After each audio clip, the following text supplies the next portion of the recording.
এবং আপনারা যারা আছেন, আমাদের সবাই কাজ করা উচিত কিছু জিনিস করতে, মোরাল ভ্যালুস বাড়ানোর জন্য।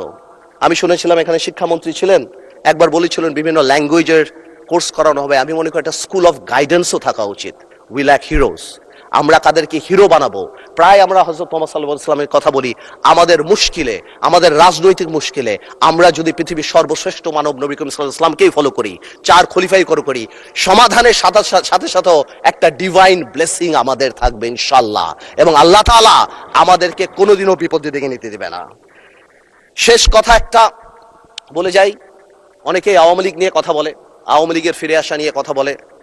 আমি একটা কথা আওয়ামী লীগ নিয়ে পরিষ্কার বলে দিতে চাই, জুলাইকে অস্বীকার করে বাংলাদেশে রাজনীতি করার কোনো সুযোগ নাই। জুলাইকে জঙ্গি আখ্যা দিয়ে বাংলাদেশে রাজনীতি করার কোনো সুযোগ নাই, এবং এই বিচার না হওয়া পর্যন্ত বাংলাদেশের রাজনীতি করার কোনো সুযোগ নাই। মাননীয় স্পিকার, যে ইনস্টিটিউশনগুলি আমাদের ধ্বংস হয়েছে, বিশেষ করে আমি মাননীয় প্রধানমন্ত্রী, আমাদের ফরেন মিনিস্টার সবাইকে বলবো, বাংলাদেশ হ্যাজ আ টেইন্টেড, আমি বলবো টেইন্টেড রেপুটেশন। গত সরকারের সময় আমরা স্যাংশন পেয়েছি, স্যাংশন বিদেশের মাটিতে, কিন্তু আমাদের জন্য অত্যন্ত লজ্জাজনক।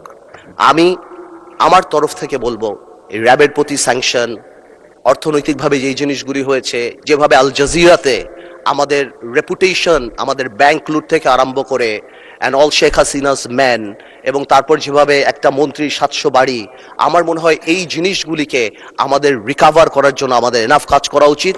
এবং যদি সম্ভব হয় মাননীয় স্পিকার, একটা ইকোনমিক ট্রিজন আইন পাশ করা উচিত, যে ভবিষ্যতে যাদের কর্মকাণ্ডের জন্য বিশ্ব পরিমণ্ডলে বাংলাদেশের অর্থনৈতিক রেপুটেশন নষ্ট হয়, তারা জানি দেশদ্রোহী হিসাবে বিবেচিত হয়। আমি 1 মিনিট আগে ছেড়ে দিলাম মাননীয় স্পিকার, আপনাকে অনেক অনেক ধন্যবাদ।